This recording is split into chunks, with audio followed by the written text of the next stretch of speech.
There is a kind of confidence that doesn't come from mastery. It comes from repetition. You do something often enough, and one day you stop questioning it. You stop checking yourself. You stop listening. You stop learning. And that's when confidence becomes dangerous. Not because you're wrong, but because you're sure you're right. Most people don't fail because they know too little. They fail because they believe they already know enough. And the moment you stop asking, "What am I missing?" is the moment your growth quietly dies in everyday life. Almost all of us are beginners at something. At work, in relationships, in emotional control, in communication, in understanding ourselves. Yet very few people are willing to see themselves as beginners. Instead, we tell ourselves a comforting story. "I've been doing this for years. I've been through enough. I know how this works."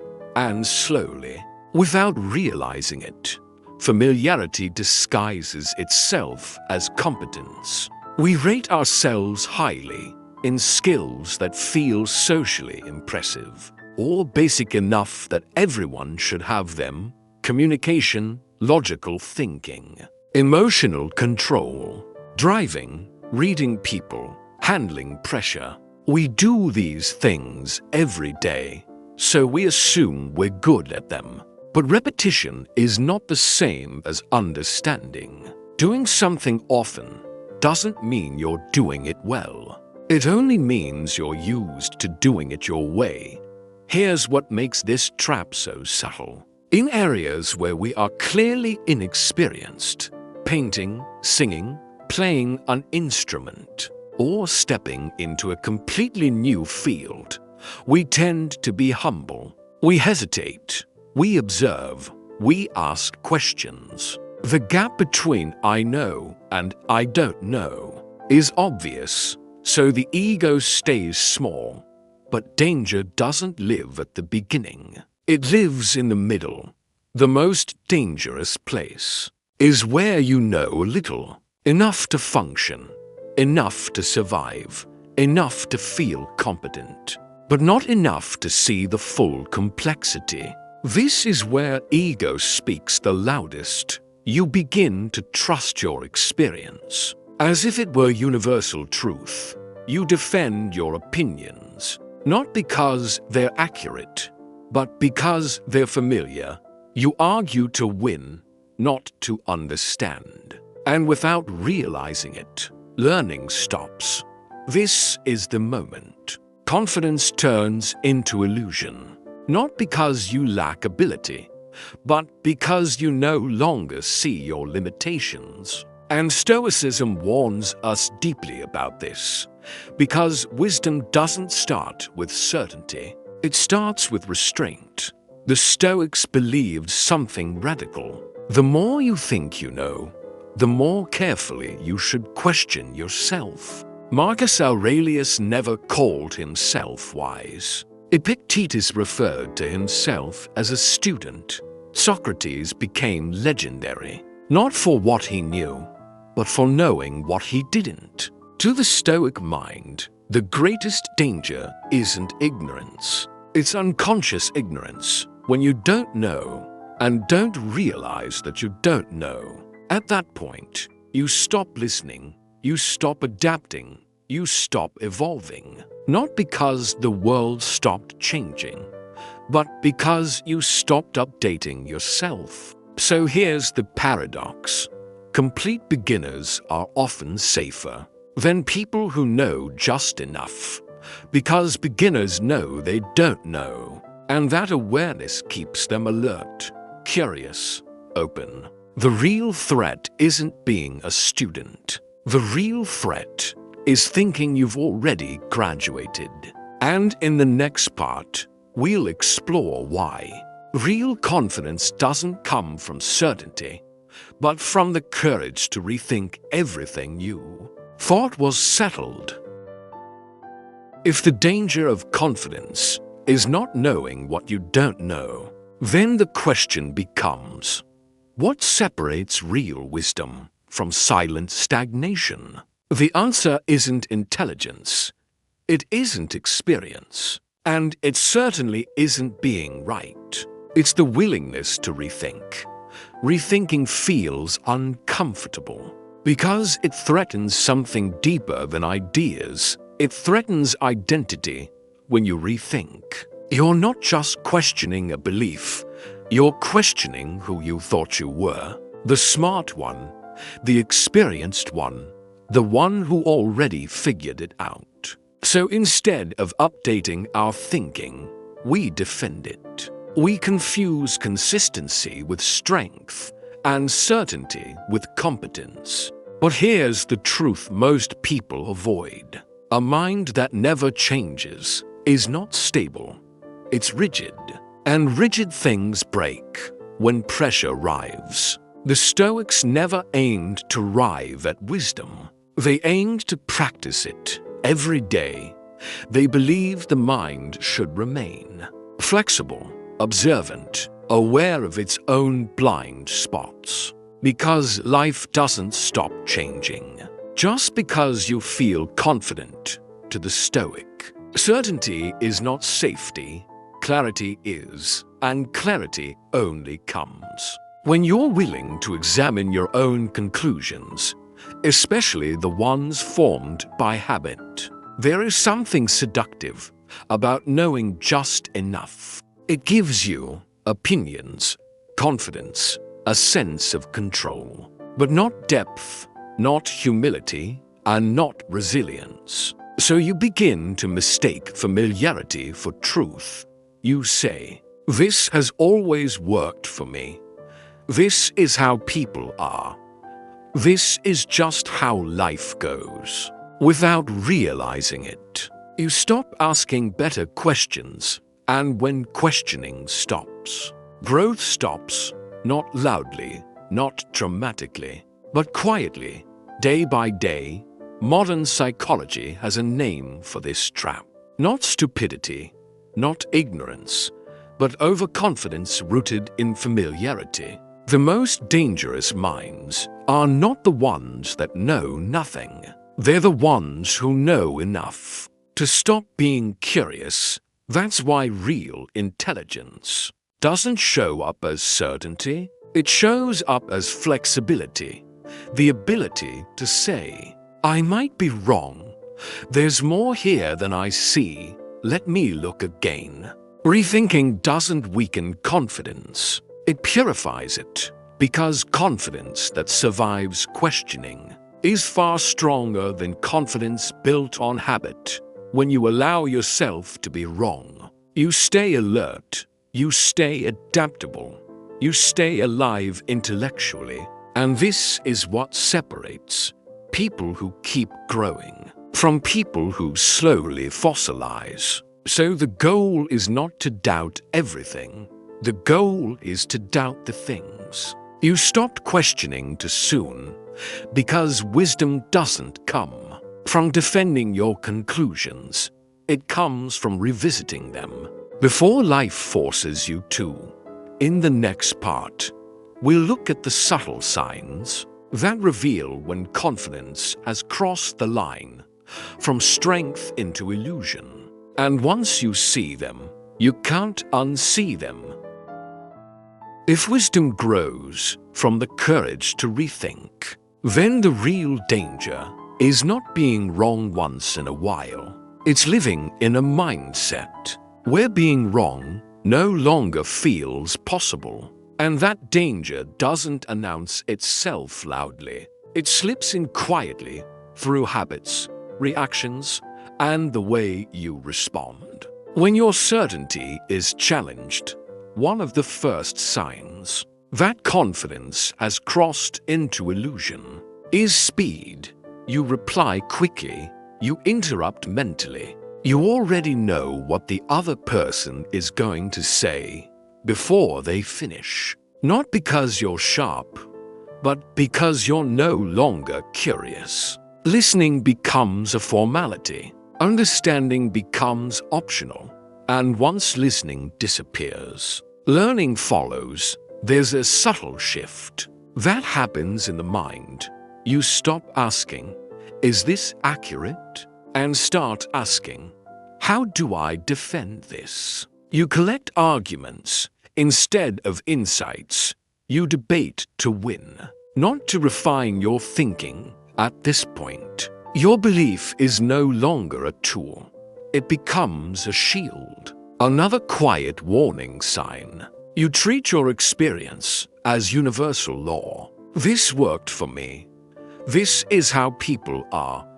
This is just reality.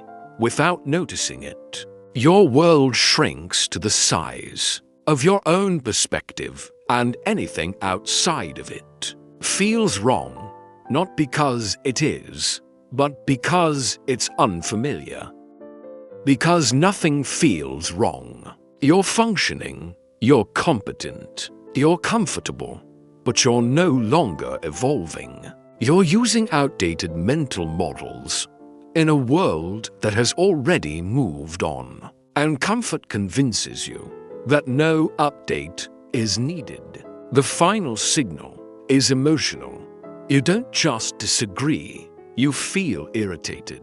Not because the other person is incorrect, but because your certainty was touched. Your ego feels exposed, and instead of curiosity, defensiveness rises. This is not strength, it's attachment. The Stoics warned about this exact moment. When opinions harden, the mind weakens. When certainty feels personal, clarity disappears. And when the ego takes the driver's seat, wisdom quietly steps out. These signs don't mean you're ignorant. They mean you're human. But Stoicism isn't about judging yourself. It's about noticing before life forces the lesson. Because once you see these patterns, you gain something rare, the chance to interrupt the cycle.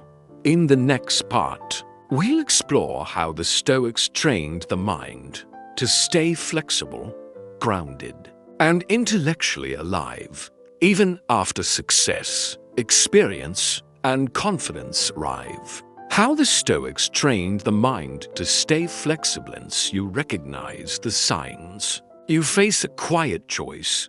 You can ignore them and let confidence harden into certainty. Or you can do what the Stoics did, not panic, not overcorrect, but train the mind to stay flexible, even as experience grows. Because the Stoics never feared confidence, they feared unchecked confidence. The Stoics believed wisdom was not a destination, it was a discipline. No matter how experienced you became, you were still a student of life, not in a humble brag way, but in a practical one. You assumed there was always something you hadn't seen yet. That assumption alone kept the ego in check.